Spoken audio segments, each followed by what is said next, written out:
لیکن ان کا کہنا یہ ہے کہ وہ سولی پر چڑھ کر کے وہ کفارہ بن گئے ہیں سارے عیسائیوں کے لیے. اب عیسائی چاہے جو کرے، چاہے حرام کھائے، حلال کھائے، زنا کرے، شراب پیے، خنزیر کھائے. آپ کو معلوم ہے عیسائی خنزیر کھاتے ہیں، اور ہمارے علماء نے لکھا ہے کہ خنزیر کھانے سے آدمی کے اندر بے حیائی پیدا ہوتی ہے. جو گوشت آدمی کھاتا ہے اس کا اثر انسان کی زندگی میں پڑتا ہے.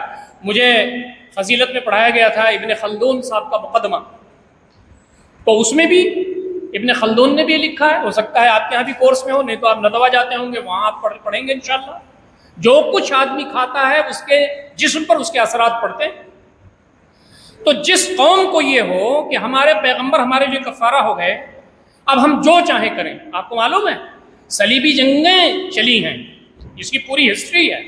اور آپ کو یہ بھی معلوم ہے کہ انہوں نے کالونی بنا لی، یعنی مختلف ممالک پر قبضہ کیا، ظلم کیا. ہمارے ملک پر بھی برطانیہ نے قبضہ کیا تھا اور ناحق لوگوں کو قتل کیا اس نے، اور یہاں کے وسائل لے کے بھاگے.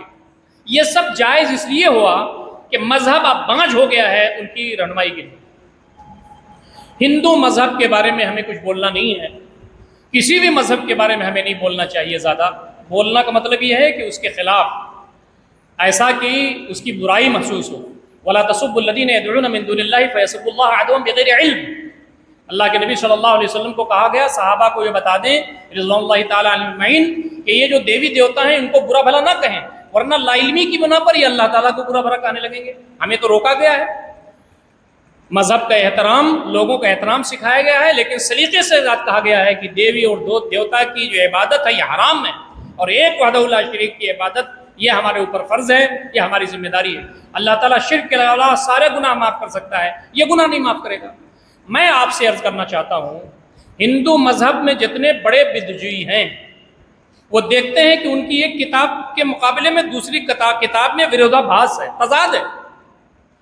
وہ یہ دیکھتے ہیں کہ ہمارے جتنے گرو ہیں، جتنے بھگوان ہیں، جتنے دیوی دیوتا ہیں، سب اخلاقی اعتبار سے دیوالیاں ہیں. جب کسی بھگوان کو وہ پڑھتا ہے تو اس کے اخلاق اچھے کی طرف پریرنا نہیں ہوتی، یعنی جذبہ یہ نہیں پیدا ہوتا کہ ہم اپنے اخلاق اچھے بنائیں. انہوں نے ان سے ناجائز تعلقات قائم کیے، اس کے بعد ان سے یہ پیدا ہوا فلاں ہوا. ایک پوری کہانی ہے ہندو مذہب میں. اسی لیے آپ دیکھیں کہ ہندو مذہب کسی کے اندر جرأت ہمت نہیں پیدا کرتا، اخلاق پیدا نہیں کرتا، اس کے اندر وہ صفات نہیں پیدا کرتا جو ایک انسانیت کے لیے چاہیے. اس لیے کہ سب سے پہلی بڑی چیز وحدانیت ان کے اندر نہیں ہے. جس شخص کے اندر شرک ہوگا وہ بزدل ہوگا، جس کے اندر وحدانیت ہوگی وہ بہادر ہوگا، اس لیے کہ اس کا یقین اللہ رب العزت کو ہوتا ہے.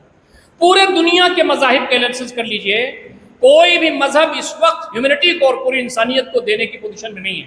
ایک ہی مذہب بچا ہوا ہے، وہ ہے دین اسلام. اللہ کا دین اپنی اصلی حالت پر موجود ہے، قرآن مجید اپنی اصلی حالت پر موجود ہے.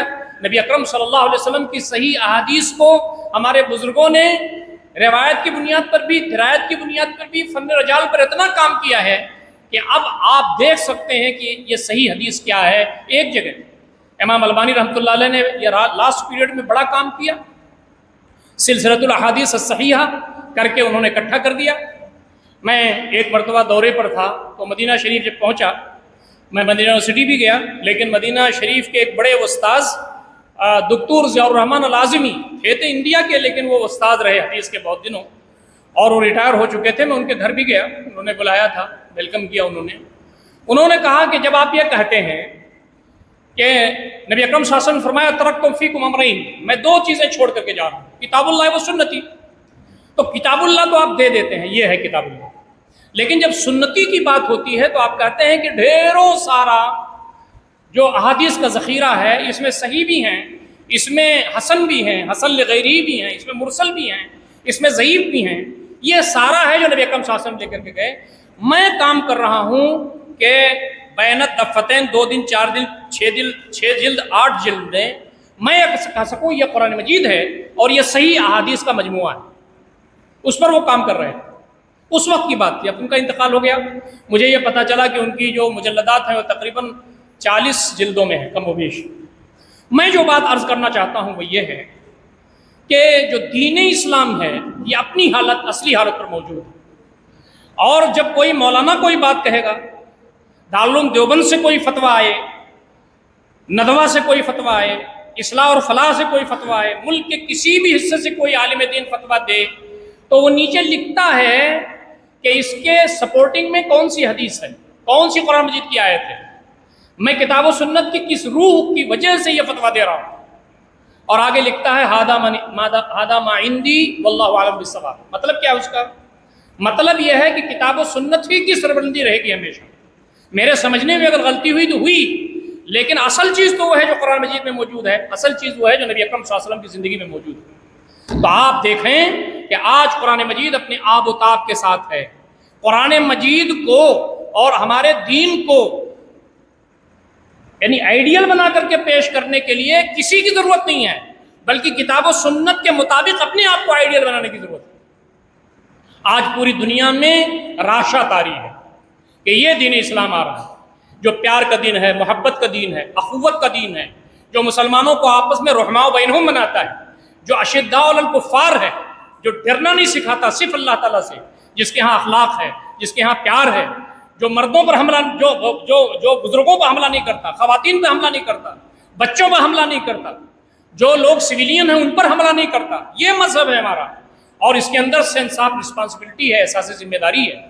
ہمارے مذہب کی سب سے بڑی معراج یہ ہے، میں جب پڑھتا ہوں تو مجھے عجیب کیفیت ہوتی ہے، آپ نے بھی پڑھا ہوگا، حضرت عمر رضی اللہ تعالیٰ عنہ کا انتقال ہو رہا ہے، اور انتقال کے وقت اپنے بیٹے سے کہتے ہیں عبداللہ بن عمر رضی اللہ تعالیٰ عنہ، ذرا چلے جاؤ حذیفہ بن الیمان کے پاس رضی اللہ تعالیٰ عنہ، ان سے پوچھو اللہ کا واسطہ دے کے کہ کہیں نبی اکرم صلی اللہ علیہ وسلم نے مجھے منافقوں میں تو شامل نہیں کیا تھا۔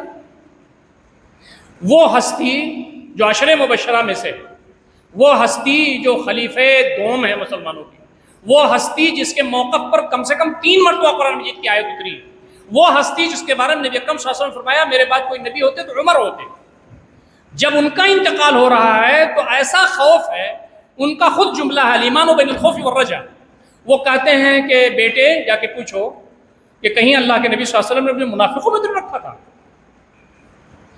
یہ اہل یعنی ایمان والا جو شخص ہے اور جو اللہ سے قریب جو شخص ہے وہ اس انداز میں زندگی گزارتا ہے کہ میں نے جو اعمال کیے انشاءاللہ اللہ تعالیٰ قبول کرے گا، لیکن ہو سکتا ہے اللہ تعالیٰ میرے منہ پہ مار دے تو کیا ہوگا، اس لیے مجھے اور اچھے اعمال کرنا ہے، کسی پہ ظلم نہیں کرنا ہے، کسی پہ زیادتی نہیں کرنا ہے، کسی کا حق نہیں لینا ہے، کسی کے پاس اتیاچار نہیں کرنا ہے، ہمیں اپنے حقوق ادا کرتے ہوئے اللہ تعالیٰ کی جناب میں پہنچ جانا ہے اور اللہ تعالیٰ سے خیر کی امید رکھنا ہے۔ یہ مذہب اس دنیا میں پھیلنے آ رہا ہے۔ نبی اکرم صلی اللہ علیہ وسلم نے فرمایا قسم خدا کی زمین پر قیامت برپا نہیں ہو سکتی جب تک کہ میرے لائے ہوئے نظام کے مطابق اسلامی نظام نہ آ جائے۔ وہ کلائمیٹ پورا چینج ہو رہا ہے۔ ابھی آپ نے پڑھا ہے کہ اسرائیل کے سابق میجر نے کہا ہے کہ اسرائیل کی حکومت 1 سال کے اندر ختم ہو جائے گی۔ آپ نے پڑھا ہوگا، پورے دنیا میں حالات بد سے بدتر ہوتے جا رہے ہیں، اسلام کے لیے حالات بڑھتے چلے جا رہے ہیں۔ کیوں اس نے کہا؟ کیا اسے اپنی جان کی پرواہ نہیں ہے؟ حماس کے جو بانی تھے احمد یاسین رحمۃ اللہ علیہ، اور ان کے بعد جو ذمہ دار بنائے گئے عبدالعزیز التیسی رحمۃ اللہ علیہ، دونوں کو اسرائیلیوں نے مسجد کے باہر فجر کی نماز پڑھتے ہوئے نکلے تھے اور بم مار کر کے ختم کر دیا۔ یہ کافی دنوں کی پرانی بات ہے۔ اب بہت دنوں کے بعد اسماعیل ہنیہ جو بڑے ذمہ دار ہیں ان کو مارا گیا۔ یہ دونوں نے اپنے عربی میں انٹرویو میں کہا ہے، یہ نیٹ پر انٹرویو موجود ہے، انہوں نے کہا ہے 2027 میں انشاءاللہ العزیز اسرائیل ختم ہو جائے گا، قبل اول آزاد ہو جائے گا انشاءاللہ العزیز۔ کہیے انشاءاللہ العزیز۔ قبل اول دیکھیے ہمارا جو ایمان ہے، نبی اکرم صلی اللہ علیہ وسلم نے فرمایا لا تشد الرحال الا الى 3 مساجد المسجد الحرام والمسجد النبوی والمسجد الاقصی۔ مسجد اقصی میں نماز پڑھنے کا ثواب 500، اور مسجد نبوی میں نماز پڑھنے کا ثواب 1000، اور مسجد حرام میں نماز پڑھنے کا ثواب 1,00,000۔ جب ہم مکہ مدینہ میں نماز پڑھتے ہیں تو ہم نماز پڑھتے ہیں، ہمیں روحانی اثر بھی ہوتا ہے، لیکن اگر ہم قبل اول میں نماز نہ پڑھ رہے ہوں تو آپ بتائیے کہ 1/3 تو باقی ہے۔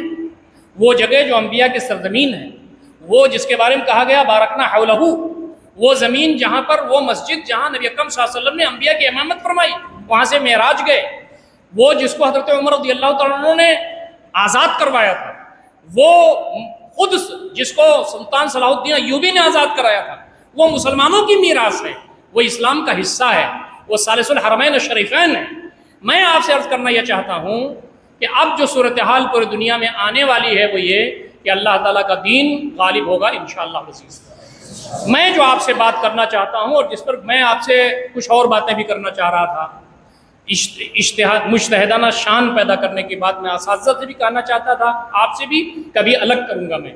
ہمارے جو اساتذہ یہاں پڑھ رہے ہیں اصلاً جب درسگاہوں سے نکل کر کے آئے ہیں تو اصل پڑھائی ان کی یہاں ہو رہی ہے۔ جتنا آپ پڑھاتے جائیں گے اتنی میچور ہوتے جائیں گے، اور ہم آپ سے یہ چاہتے ہیں کہ آپ ہندوستان کے ان علماء شامل ہوں جو علماء مجتہدین ہیں۔ انشاءاللہ اس پر کبھی ہم بات کریں گے جب آئیں گے۔ میں تو صرف آپ سے اتنا کہنا چاہتا ہوں اس موقع پر، نبی اکرم صلی اللہ علیہ وسلم تشریف فرما تھے، صحابہ کرام پروانوں کی طرح گھیرے ہوئے تھے۔ آپ نے کہا کہ میرے صحابہ، ایک وقت ایسا آئے گا جب دین پر چلنا مشکل ہو جائے گا۔ بعض روایتوں میں آتا ہے کہ ہاتھ میں انگارہ لینے کے مترادف ہو جائے گا دین پر چلنا، اسلام پر چلنا، اسلام کی خدمت کرنا۔ تو میرے کچھ اخوان آئیں گے۔ اخوان، نبی اکرم صلی اللہ علیہ وسلم نے اخوان کا لفظ استعمال کیا حدیث میں۔ اخوان کہتے ہیں بھائی۔ ایک صحابی نے کہا اللہ کے نبی صلی اللہ علیہ وسلم، ہم آپ کے صحابہ ہیں، وہ آپ کے اخوان ہوں گے؟ کہا ہاں۔ تم نے تو مجھے اپنی آنکھوں سے دیکھ لیا، لیکن انہوں نے اپنی آنکھوں سے مجھے نہیں دیکھا ہوگا، لیکن میرے دین کی سربندی کے لیے کام کریں گے۔